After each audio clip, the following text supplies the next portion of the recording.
Righto, welcome viewers. We're here sitting with Tony Kokshoorn, our Grey District Mayor, and we're going to bring you a segment once a month just to keep the locals informed with what's going on around council itineraries and bits and pieces around town to keep our viewers informed. Kokko, welcome. G'day Paddy, how are you? Good, good. What we'll start with is the town square. It's a hot topic around town, many mixed views, but in my opinion a great thing for the town once it's all done. Certainly is. Look, we've actually consulted with the public on this one, Paddy, for 3 years now. We've had it around, and the vote in the end was definitely to move ahead with the square. Originally it was a unanimous vote by every councillor that we have to renew the town. So the square came out of the hat first, and we've gone through the system. We got a tender last week.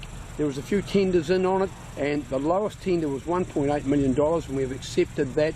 Sure, it was an outsider, but at the end of the day, the law of the land says you must publicly tender all of your contracts if you're a council. So we accepted that tender, and that square will start very, very shortly, and it will be great for this town. We've got to move this town from an old coal mining town of 150 years to a new town that attracts visitors and is great for the residents as well. So it's just a matter of starting off. And the tourists that are coming through the west coast, there are actually 2,000 employed to service the tourist industry. In the Grey District alone, there are 600 employed in the tourist industry. So it is a big industry for us, and we have to make economic development on the west coast. The new town square will start that revival. Just on that, on the tenders process, obviously went to Paul Smith Contracting. What some of our viewers probably don't realise is that they actually got a local manager, and they've employed layoffs from the likes of Ferguson, Filton Hogan, that sort of thing. They certainly have. They have a good presence on the west coast anyway. They're working on the hospital side up there. So yes, they have a lot of employees here on the west coast. It will be a great build from them, and we will see that this will start the whole renewal of the town, which is good for everybody. And something at the moment that we've been doing amongst the council and obviously the West Coast Regional Council is the regional growth study. Initially, you know, we didn't look like we were too favourable in that department, but now, thanks to some strong work by yourself, we seem to be, the hand went up and we got listened to. Yes, we've got a good committee that's actually running the growth study here on the west coast. The government is committed to it as well as the councils, so it's important that the Grey District gets a well presentation in there. So it's just a case now of working with that committee and getting economic development here in the Grey District. I'm sure now that we've actually worked with them that we'll get some really good projects going forward. So it's all part of good economic development. Looking at the tourism statistics too, we presented with quite a few numbers, sore head stuff actually, but very exciting. We've sort of moved on from the mining, now we're relying quite heavily on tourism.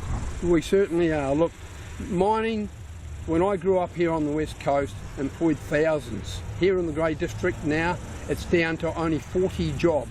So we have to accept that coal mining, and especially underground coal mining, there are no underground coal mines left in New Zealand now, is on its way out. There is a place for coal mining in the future. The Buller will still do well out of coal mining, and there is obviously opportunities here in the Grey District. We'll take them as they come along, but we have to see the writing on the wall. We have to move to the new industries. Ultra-fast broadband's one of them.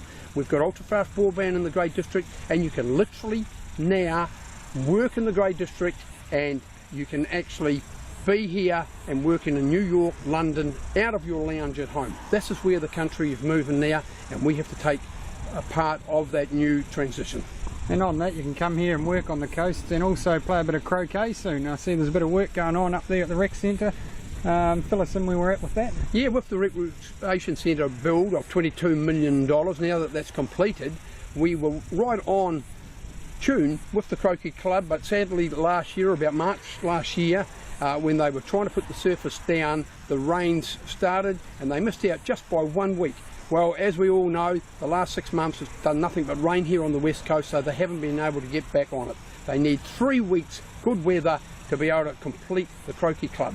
They've got that now. There's some movement up there, so let's look forward to the croquet green being a special part of the sporting area of the west coast. And on that, another wee local attraction is the Cobden Tip Heads, or the sanctuary over there on the north shore. a new addition down there for the surfies and the tourists alike. Yes, the Aramahana Sanctuary over there is coming ahead in leaps and bounds. It was a highly commended prize from this year's local government conference as well, but there's been a huge amount of people putting a lot of work into that. Kahuna board riders, the Speedway, Department of Conservation, Grey District Council, the Cobden residents, lots of volunteers, Paddy. They're all out there, and if you go across to the Cobden Tipheads area now, you will see what's happening. There are new toilets going in, outside showers, but bird life, there's over 60 different species of birds over there. It's the old Cobden dump. It's really the ugly duckling turned into a swan, so it's coming together. We deserve this, not to mention the whitebait rehabilitation areas. So there's a lot happening over there environmentally, and we can be very, very proud of it. The other thing around town that I've noticed just in recent days is for our young viewers and followers, and there's many of you on social media, the BMX track down by the aerodrome.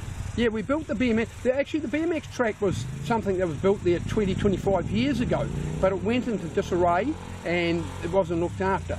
So the Young Persons Development Trust, which I'm a trustee of, they got together, raised funds and reinvigorated that whole area.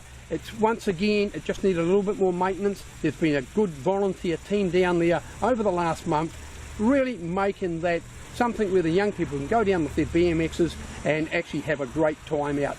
If you couple that up with the skateboard park, there's a lot of things for the young people to do here in Greymouth now, the recreation centre, the aquatic centre. We have to make this a young person's town, so that's what our goal is.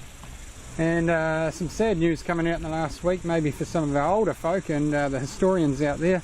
History House, an iconic building in the town for quite some time. Didn't quite live up to the standards of the earthquake strengthening, so yeah, where to from here? Yeah, sadly, Paddy, we've just had a report that says it's only 10%, and at 10% you cannot expect your staff to live and work in those sort of places. So the CEO has closed it down this week. At our next council meeting we will address this issue. There are alternatives around town that we can use. Dick Smith Electronics building down by the railway station is one that's been mooted out there, and there are other alternatives too. We need to have a presence for History House in one way or another, but there certainly will be some disruptions while that happens, and that is life, but we have to be careful that we don't put our staff into a compromised position. And just lastly, anything else you want to add for the viewers out there? I think we've covered a bit there, but might be other things, is there? Yeah, look, I'll tell you what, we've had a fantastic boom season for tourism. Sure, we've been down with the coal mining industry and the dairy farming's down, but look, the West Coast is still an incredible place, especially with this fine weather out again. Paddy, you know what it's like here on the West Coast.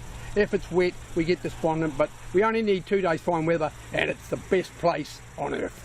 That's right, and the tourists don't seem to be put off too much by the fact that the train's not working. I mean, we're still seeing massive numbers through here, but once that's up and running again, we won't be able to look back.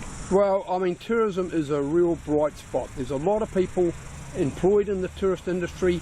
It's projected to get larger and larger and larger, and why not? Our environment is our point of difference. We need to actually tap into that. Greymouth is in a central position here on the West Coast, and if we work collaboratively with the Buller and Western District Council, we will go ahead in leaps and bounds. Well, there you have it, folks. That's our Mayor, Tony Kokshoorn, and we're signing off here from a sunny West Coast day. Thank you, Paddy. Cheers.